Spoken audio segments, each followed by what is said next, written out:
పెద్దలు ఆచార్య ఉత్తరావు గారికి, అలాగే మిత్రులు శ్రీధర్ గారికి, మిత్రులు రాంబాబు గారికి, చేసిన తల్లిదండ్రులందరికీ నమస్కారం.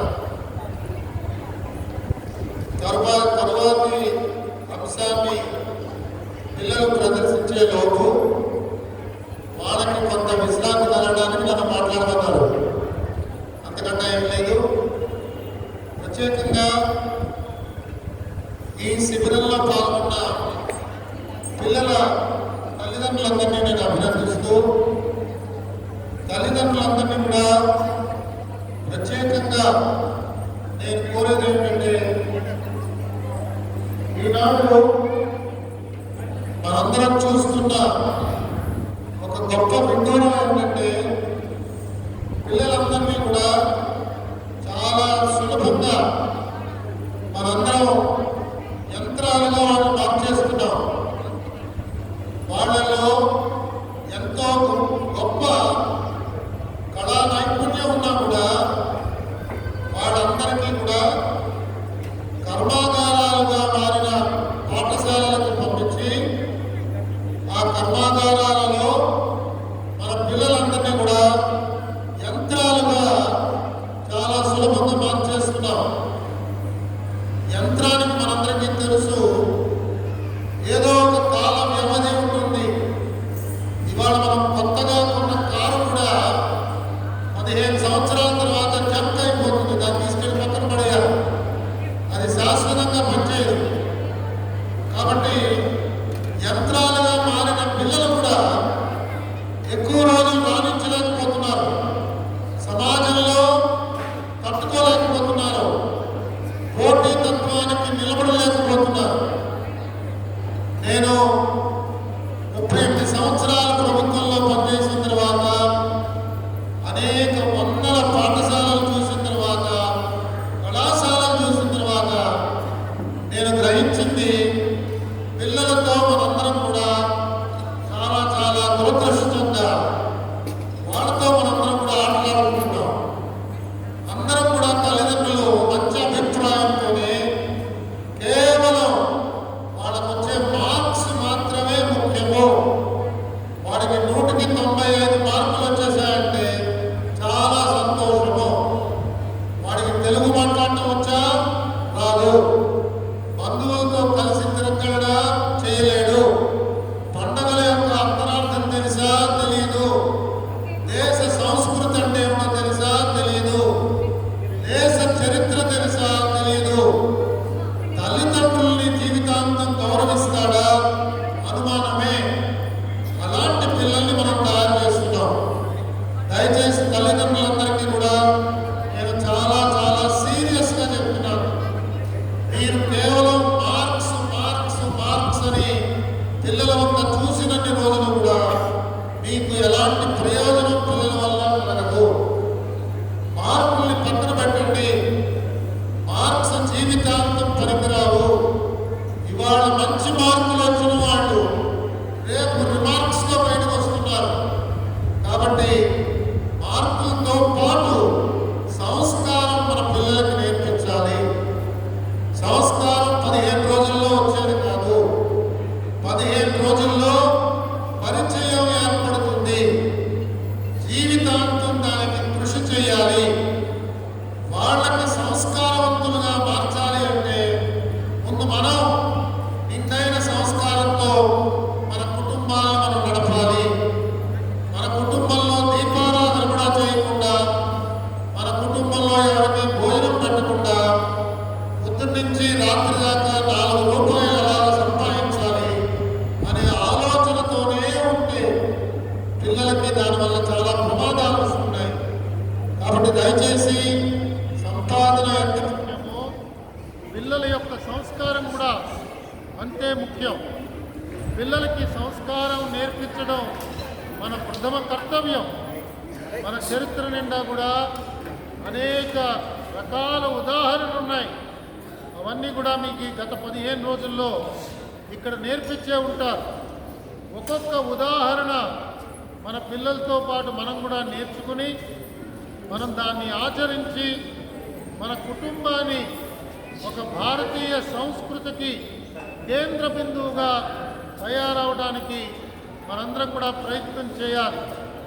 భారతీయ సంస్కృతి ప్రపంచ దేశాల్లో అందరికీ మార్గదర్శనం అవ్వాలంటే మనందరం కూడా ముందు మన సమాజంలో మనం మార్గదర్శకులుగా మారాలి. మనం ఏమీ చేయకుండా ఢిల్లీలోకి వచ్చిన మోదీ గారు చేస్తారు లేదా ఆర్ఎస్ఎస్ వాళ్ళు చేస్తారు అని మనం కాళ్ళు చాచేసి కూర్చుంటే ఏది జరిగేది కాదు. మనందరం కూడా మన బాధ్యతలు మనం నిర్వర్తించాలి. సమాజంలో ఒక గొప్ప పౌరులుగా మనందరం కూడా జీవించాలి. పౌరసత్వం అంటే కేవలం వెళ్ళి ఓటు వేయడం కాదు, ప్రతిరోజు కూడా ఆదర్శాలతో జీవించగలగాలి. మన సమాజంలో అలాంటి గొప్ప ఆదర్శాలతో పుట్టిన మహాత్ములు అనేక మంది ఉదాహరణలు ఉన్నాయి. ఇవాళ ఉదాహరణకి టంగుటూరి ప్రకాశం గారి పుట్టినరోజు. నేను ఇవాళ అక్కడికి వెళ్ళి వారి విగ్రహానికి పూలమాల వేసి ఈ కార్యక్రమానికి వస్తున్నాను. ఆయన యొక్క చరిత్ర మనం చదివితే అనేక విషయాలు తెలుస్తాయి. గొప్ప వకీలు. స్వాతంత్రోద్యమం కంటే పూర్వం వారి దగ్గరికి చెన్నై నగరంలో ఒక్కొక్క కేసుకి ఆయన కోర్టులో ఎంటర్ అవ్వాలంటే 1,00,000 రూపాయలు ఇచ్చేవారు ఆ రోజుల్లో. వారి ఇంటిలో వరుసగా 5-6 కార్లు ఉండేవి. అంత ధనవంతుడు. స్వాతంత్రోద్యమ స్ఫూర్తితో స్వాతంత్రోద్యమంలో పాల్గొన్నారు. వకీలు పదవినంతా కూడా పక్కన పెట్టేశారు. పాస్తులు సమాజం కోసం వినియోగించారు. వారి ఆఖరి రోజుల్లో వారికి తిండి కూడా దొరకలేదు. వారి తిండి కూడా దొరకకపోతే రాజమండ్రి రైల్వే స్టేషన్ మాస్టర్ గారికి వచ్చిన క్యారేజీలో వారికి కొంత వాటా పెడితే ఆ భోజనం చేసేవారు. ఇవాళ మనం ఈ సమాజంలో చూస్తున్నాం, ఒక సర్పంచ్ కూడా అంతకంటే ఎక్కువ సంపాదిస్తున్నాడు. టంగుటూరి ప్రకాశం గారు 1983 ప్రత్యేక ఆంధ్ర రాష్ట్రం ఏర్పడినప్పుడు, అంటే తమిళనాడు నుంచి మద్రాసు నుంచి మనం విడిపోయినప్పుడు ముఖ్యమంత్రిగా ఉన్న వ్యక్తి ఎంత నిరాడంబరంగా జీవించాడో, ఎంత త్యాగబుద్ధితో జీవించాడో మనకు తెలుస్తున్నది. ఆయన పేరు ఇవాళ మనం జ్ఞాపకం చేసుకున్నాం.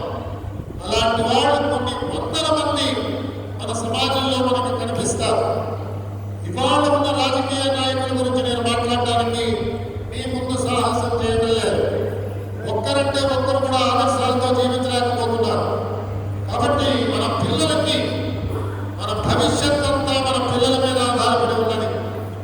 ఆ పిల్లలకి మన సంస్కృతితో పెంపొందించబడిన చరిత్రని వారికి చెప్తాం. అలాంటి చరిత్రలో గొప్ప ఉదాహరణలు వారందరికీ చెప్తాం. మనందరం కూడా వారికి ఉదాహరణగా నిలుద్దాం.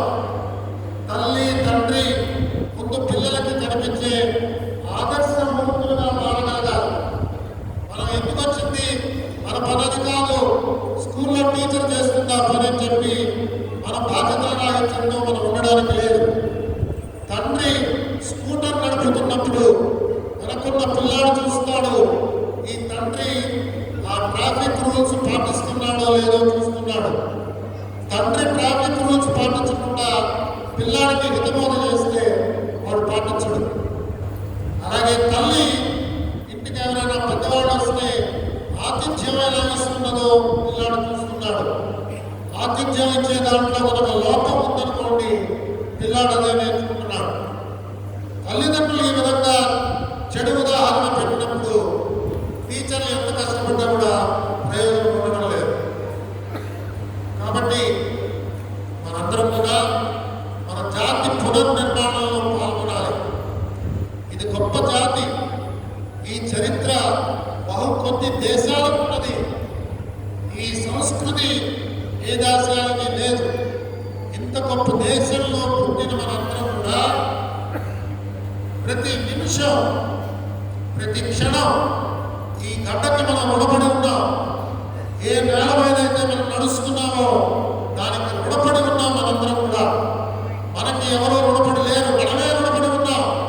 కాబట్టి మనందరం కూడా అంత గొప్ప ఆదర్శాలతో జీవించడానికి వీలుగా ఈ గొప్ప శిబిరాన్ని నిర్వహించారు. ఈ శిబిరంలో కేవలం వాళ్ళు శాంపిల్స్ మాత్రం మీకు ఇచ్చారు, ఉదాహరణ మాత్రమే మీకు ఇచ్చారు. చిన్న చిన్న ఇందాక మన పిల్లలు పోరాటం చేసినట్టుగా, భరతనాట్యం చేసినట్టుగా చిన్న చిన్న ఐటమ్స్ మనం చూపించారు. 15 రోజుల్లో ఈ పిల్లలు ఇంత గొప్పగా నేర్చుకున్నారు. ఇంకా దీనికి బాగా తర్ఫీజ్ ఇచ్చి ఈ పిల్లలందరినీ కూడా ఆదర్శంగా మనం తయారు చేసి ఉత్తమ పౌరులుగా సమాజానికి మనం అందించగలగాలి. తల్లిదండ్రులందరినీ కూడా నేను వినపూర్వకంగా ప్రార్థిస్తున్నాను. మనందరం కూడా ఆ విధంగా జీవించిన నాడే మన జన్మకి సార్థకత వస్తుందని చెప్పి మరొకసారి మీ ముందు చెప్తూ, నాకు ఈ గొప్ప అవకాశం ఇచ్చిన పెద్దలందరికీ మరొకసారి నా కృతజ్ఞతల్ని ఆవిష్కరించుకుంటూ